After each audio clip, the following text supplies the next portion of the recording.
বিসমিল্লাহির রহমানির রহিম। আজ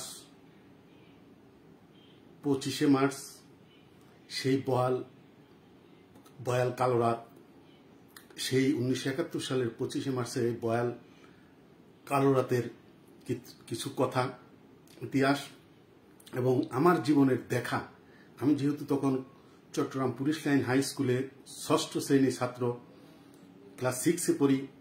আর ইস্রোপাকা ছিলাম, যেহেতু আমি সম্পূর্ণ 9 মাস যুদ্ধ চট্টগ্রাম শহরে থেকে আমি দেখেছি, তাই আমার ওই 25শে মার্চ রাত্রের কিছু স্মৃতিচিহ্ন কথা আমি আজকে এখানে ব্যক্ত করতে চাই। তখন ঢাকায় ছিলাম না, যার জন্য এর পূর্বে আমরা ঢাকা ছিলাম, কিন্তু আমার আব্বা বদলি হয়ে ব্যাংকে চাকরি করতো, তখন চট্টগ্রাম বদলি হওয়াতে আমরা চট্টগ্রামে ছিলাম। সেই প্রেক্ষাপটে আমি সংক্ষেপে আজকে 25শে মার্চ কালো রাতের সংক্ষেপে কিছু কথা বলতে চাই। সারা বাংলাদেশে 25শে মার্চের আগে সারা বাংলাদেশে মানুষের গাছ, রাস্তার মধ্যে ইট, বেশিরভাগ জায়গার মধ্যে রাস্তার মধ্যে গাছ ফেলে রাস্তা ব্লক করে রেখেছিল। সারা দেশ উত্তাল তরঙ্গের মতো হয়েছিল। এর মধ্যে পাকিস্তান সরকার, তখন টিক্কা খান গভর্নর ছিল পূর্ব পাকিস্তানের, পাকিস্তান সরকার বা আওয়ামী লীগকে, যেমন এখন ডক্টর ইউনূস সরকার ছাত্রলীগকে নিষিদ্ধ করেছে, ঠিক তেমনি আওয়ামী লীগকে নিষিদ্ধ করার জন্য পায়তারা করছে, ঠিক তেমনি তখন পাকিস্তান সরকার এই আওয়ামী লীগকে নিষিদ্ধ করেছিল। তা আমি সংক্ষেপে, বঙ্গবন্ধু তখন এই 32 নম্বর, এই কুলাঙ্গারে যে 32 নম্বর জ্বালিয়ে ভেঙে দিয়েছে, সেই 32 নম্বরে বঙ্গবন্ধু ছিল, তার বাসা ছিল এখানে। অপারেশন সার্চ লাইট, এটা পাঞ্জাবিরা 11:30 বাজে তারা পাকিস্তানিরা এখানে শেখ মুজিবের বাসায় 32 নম্বরে হামলা করবে, তাকে অ্যারেস্ট করবে, এই ধরনের কথা ছিল। তো এদিন সারাদিনে 32 নম্বরে বঙ্গবন্ধুর সাথে সব নেতারাই দেখা সাক্ষাৎ করেছে, কিন্তু লাস্ট, আমি আগেও বলেছি এখনো বলছি, হয়তো আমাদের আওয়ামী লীগের কিছু ভুল ত্রুটির কারণে আমরা অনেক আওয়ামী লীগের নিবেদিত প্রাণ কর্মীরা বিভিন্নভাবে আওয়ামী লীগতে ছিটকে পড়ে গিয়েছে। আমি আগে বলেছি, এখনো বলছি, স্বাধীনতার পূর্বে বঙ্গবন্ধুর সবচেয়ে প্রিয় যে ছাত্র নেতারা ছিল, যাকে সবচেয়ে বেশি সে আদর করত, বিশ্বাস করত, সে ছিল সিরাজুল আলম খান দাদাভাই, যে পরবর্তীতে জাসদ সৃষ্টি করেছিল। তো এখানে অনেক হিস্ট্রিক্যাল ইয়েতে দেখা যায় যে বঙ্গবন্ধুর সাথে সারাদিন যারা ছিল সবাই চলে যাওয়ার পর রাত্রে ঠিক সবচেয়ে শেষ পর্যায়ে সিরাজুল আলম খান দাদাভাই, আসম রব তখন ডাকসুর বিপি এবং শাহজাহান সিরাজ, এই 3 জনের লাস্ট বঙ্গবন্ধুর সাথে দেখা করেছিল। বঙ্গবন্ধু তাদের সাথে কথা বলার পর তাদেরকে চলে যেতে বলেছিল। 11:30 বাজে 25শে মার্চ রাত্রে এই ক্যান্টনমেন্ট, এই বর্তমান যে ক্যান্টনমেন্ট থেকে তারা ফার্ম গেট দিয়ে তারা 32 নম্বরে আসতে চেয়েছিল, কিন্তু ফার্ম গেটে তখন মানুষে গাছ ফেলে রাস্তা এমনভাবে ব্লক করেছে, হাজার হাজার মানুষ রাস্তার মধ্যে মিছিল করছে, যার জন্য তারা এখানে অনেক লোককে হত্যা করেছে।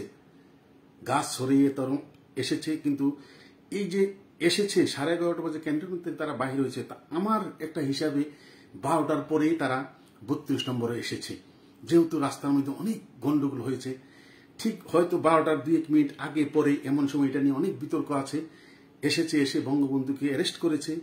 আমি সংক্ষেপে বলছি, অ্যারেস্ট করার পর বঙ্গবন্ধুকে এই রাত্রে নিয়ে গেছে এই ক্যান্টনমেন্টের মধ্যে আদমজি যে স্কুল, আদমজি ক্যান্টনমেন্ট স্কুলে সারা রাত এখানে রেখে, এরপরে তাকে 3-4 দিন এখানে রেখে পাকিস্তান নিয়ে গেছে। কিন্তু বাংলাদেশে 1 মাস সারা পৃথিবীর কেউ জানে না শেখ মুজিব কোথায় আছে। মার্চ মাসে তাকে 25 তারিখে অ্যারেস্ট করেছে রাত্রে, কিন্তু এপ্রিল মাসে পাকিস্তানি একটা নিউজে করাচি বিমানবন্দরকে তাকে দেখা গিয়েছে যে তাকে অ্যারেস্ট করা অবস্থায় করাচি বিমানবন্দর, এই মানুষের প্রথম জানলো যে বঙ্গবন্ধু শেখ মুজিবুর রহমান পাকিস্তানে আছে। সেই প্রেক্ষাপটে আমি ওদিকে আর যাচ্ছি না। আমার জীবনের স্মৃতি কথা আমি যতটুকু দেখেছি, আমি সেটাই বর্ণনা করতে চাই। 25শে মার্চের রাত্রে কি হয়েছে। আমি চট্টগ্রাম পুলিশ লাইন স্কুলে পড়ি। জানেন যে পুলিশ লাইনের মধ্যে, চট্টগ্রাম পুলিশ লাইনটা হলো পাহাড়ের মধ্যে, দামপাড়া পুলিশ লাইন বলে, আমাদের বাসা ছিল দামপাড়া। এই পুলিশ লাইন স্কুলে পড়তাম। তো এই 25শে মার্চের আরো 7ই মার্চের পরে, বঙ্গবন্ধু ভাস্কর্য হওয়ার পরে, এরপরে সারা চট্টগ্রামের মধ্যে সবচেয়ে বেশি বিহারি ছিল সারা বাংলাদেশের মধ্যে।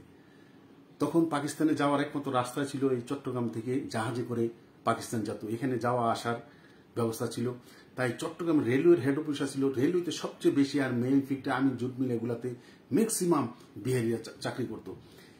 এখানে ওয়ারলেস কলোনি, আমবাগান, শেরশাহ কলোনি, হালি শহর, পাহাড়তলি, এগুলার মধ্যে শুধু বিহারি আর বিহারি থাকতো, শুধু বিহারি, হাজার হাজার বিহারি। এই বিহারি বাঙালি 7ই মার্চের পর বিহারি বাঙালি সারা শহরের মধ্যে এই কাটাকাটি, কিরিচ দিয়ে মারামারি, চট্টগ্রামের মধ্যে একটা ছিল, সবার ঘরে ঘরে কিরিচ থাকতো, এই কিরিচ দিয়ে মারামারি, অনেক নিহত আহত হলো। 25 মার্চ রাত্রে আমার স্মরণ আছে, আমি তখন ক্লাস 6-এ পড়ি, আমার বড় ভাই সেও আমার সাথে 6-এ পড়ে, দামপাড়া পুলিশ লাইনের উত্তর সাইডে এখন যে জিওসি মোড়, গরিবুল্লাহ শাহ মাজার, গরিবুল্লাহ শাহ মাজারের পাশে দেখবেন এখানে সব বাসের কাউন্টার, হানিফ বাস বলেন, সব বাসের কাউন্টার এই জায়গায় গরিবুল্লাহ শাহ মাজারের। এই কাউন্টার গরিবুল্লাহ শাহ মাজারের একটু দক্ষিণ দিকে এই একটা মোড় আছে, এখানে পুনাক একটা কাপড়ের দোকান আছে। এই মোড়টার মধ্যে আমরা রাত্রে, তখন মনে হয় সম্ভবত 11টা বাজে, এই সন্ধ্যার পর থেকে মানুষে কি বলছে যে পাহাড়তলি আমবাগানের এই বিহারিরা আজকে জাহাজে করে পাকিস্তান চলে যাবে, বাংলাদেশে অনেক গন্ডগোল হওয়ার কথা, তারা চলে যাবে, তাদেরকে আমরা ধরে ধরে মারব। এই ধরনের চিন্তা ভাবনা করে এখানে হাজার হাজার মানুষ, যে গাড়িটা আসছে এই গাড়িটার মধ্যে মানুষে চেক করছে বিহারি আছে কিনা, এভাবে চেক করছে, কিছু বিহারি পাওয়া গেছে, কেউ পিটাচ্ছে, মারছে, এই অবস্থা চলছে। ঠিক তখন রাত মনে হয় 11:30 12টা বাজতে পারে, আমার তো খেয়াল নাই, ছোট ছিলাম।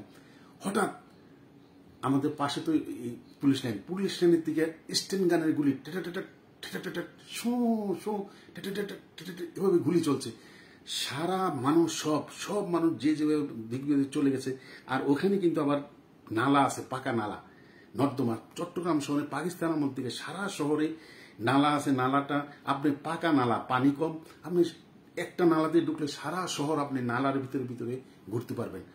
সব মানুষ আমরা নালাতে পড়ে গেলাম, এভাবে গুলি আর থামছে না। এরপরে আমরা কুলিং করে বসে এইভাবে সবাই বাসায় চলে গেলাম। সারা রাত্র গুলি হয়েছে। সারা রাত্র গুলি হওয়ার পর সকালবেলা যখন আলো ফুটলো, তখন সবাই বাসার থেকে বাহির হলো, কিন্তু তখন পুলিশ লাইনে আর গুলির শব্দ না, সারা রাত্র গুলি হয়েছে। এরপরে কুলিং করে করে আর্মিরা পুলিশ লাইনের উপরে উঠছে। তখন আমার সবাই, মহল্লার মানুষ সবাই একজন কোলাকুলি করছে, খুশি হয়ে গেছে। কি হয়েছে? পাকিস্তান থেকে আমাদের বাঙালি সৈন্যরা চলে এসেছে, এখন পাঞ্জাবিদেরকে অ্যাটাক করার জন্য পুলিশ লাইনের মধ্যে এই বাঙালি সৈন্যরা অবস্থান করার জন্য তারা এখানে দখল করেছে। একটু পরে দেখলাম, ঘন্টাখানিক পরে সারা শহরে আগুন লাগাচ্ছে পুলিশ লাইনে, আবার মেশিন গান আওয়াজ। তখন শুনলাম কি অনেক আহত, হাত নাই পাও নাই, গুলিবিদ্ধ পুলিশরা খালি যান নিয়ে আসতেছে মহল্লার ভিতরে। অনেককে জিজ্ঞেস করলাম কি হয়েছে, কয় ভাই সারা রাত্র আমরা, পাঞ্জাবিরা আমাদের পুলিশ লাইন ঘেরাও করে রেখেছিল, সারা রাত্র আমরা তাদের সাথে যুদ্ধ করেছি, আমরা যতক্ষণ স্টেন গানের গুলি ছিল, রাইফেলের গুলি ছিল, সারা রাত্র আমরা গুলি করেছি, গুলি শেষ হয়ে গেছে। আজানের সময় তারা, আজানের পর তারা উঠে পুলিশ লাইনে এসে ব্রাশ ফায়ার করে সব পুলিশকে মেরে ফেলেছে। আমরা যে যেমনি পারেছি গুলি খেয়ে আমরা বেঁচেছি। তখন বুঝলাম যে না, পাঞ্জাবিরাই তো ধরল। এরপরে সারা শহরে আগে চট্টগ্রাম শহরে, তখনকার সময় পাকিস্তানের পুরো চট্টগ্রাম শহরে বাঁশের বেড়া ছিল, উপরে ছন, চট্টগ্রামে ছন, পাহাড়ে ছন পাওয়া যেত, ছন আর বাঁশের বেড়া, সারা শহরে আগুন। এই সকালবেলা দেখলাম এই যে তামিম ইকবাল, তারা তো বিহারি, কাজীরদুরি মোড়ে তার দাদার একটি দোকান আছে, খাজা হোটেল, পাকিস্তান আমল থেকে তারা অনেক পয়সাওয়ালা। তারা, এই তামিমের আব্বা ছিল এই ইকবাল, তারা 5 ভাই ছিল। তামিমের আব্বা ছিল, নাম ছিল ইকবাল, ইকবালের ছোট ছিল কামাল, কামালের পরে ছিল সম্ভবত এই আকরাম, নাজু, এরা 5 ভাই ছিল। একজনের নাম খেয়াল হচ্ছে না আমার। এই 5 ভাই ছিল। 5 ভাইয়ের মধ্যে এই তখন বিহারে তারা বাঙালির সাথে এত ভালো ব্যবহার ছিল। তখন লালখান বাজারে এই যে ওয়াসার মোড়ের এখানে তাদের একটা খান পেট্রোল পাম্প ছিল, এই খান পেট্রোল পাম্পে আগুন লেগেছে। 2 দিন খালি ধোয়া আগুনই জ্বলেছে। সারা শহরে এইভাবে এসে দখল করলো। সারা এই 25 মার্চ কালো রাত্রে সারা শহরে, এই 26 তারিখে সকাল থেকে সারা শহরে যাকে যেখানে মেরেছে, পেয়েছে, লাশ আর লাশ। রাস্তার মধ্যে আমরা ছোট ছিলাম, আমাদের ক্যামেরা নেই, রাস্তার মধ্যে বাইরে হাঁটছি, তখন খালি দিয়ে লাশ লাশ পড়ে আছে, রক্ত, কুকুরে টানছে, কাকে খাচ্ছে, এই একটা ভয়াল অবস্থা।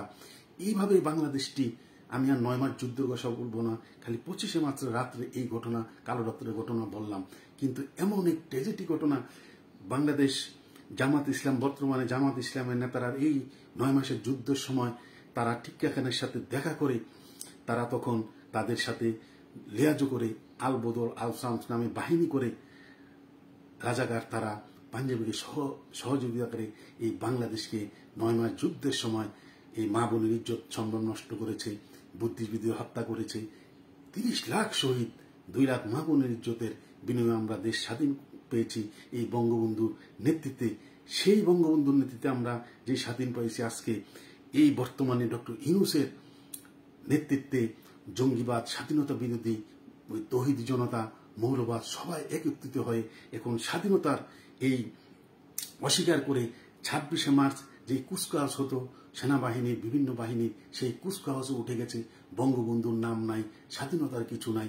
আজকে ডক্টর ইউনূস বক্তৃতা করেছে, সেখানে এই কালো রাতের কথা কিছু নাই, স্বাধীনতার কিছু নাই, কথা কিছু নাই। আমরা তাহলে কি স্বাধীনতার বিপক্ষের শক্তি হয়ে গেলাম? তাই সবার কাছে আমার অনুরোধ থাকবে, এই 25শে মার্চ কালো রাত্রে, ভয়াল কালো রাত্রে আমরা সবাই শপথ নেই স্বাধীনতার পক্ষের শক্তি। আমরা আবার দ্বিতীয়বার দেশকে রক্ষা করার জন্য, এই অপশক্তিকে হটিয়ে দিবার জন্য আমরা সবাই ঐক্যবদ্ধ হয়ে আবার রাজপথে নেমে এই কুচক্রী মহলকে ছড়িয়ে আমরা আবার স্বাধীনতার পক্ষের শক্তি আওয়ামী লীগকে ক্ষমতায় আনবো। এই প্রতিজ্ঞা হোক আজকে। এই কথা বলে আমার কথা এখানে শেষ করছি। জয় বাংলা, জয় বঙ্গবন্ধু, জয় হোক বাংলার মেহনতি মানুষের।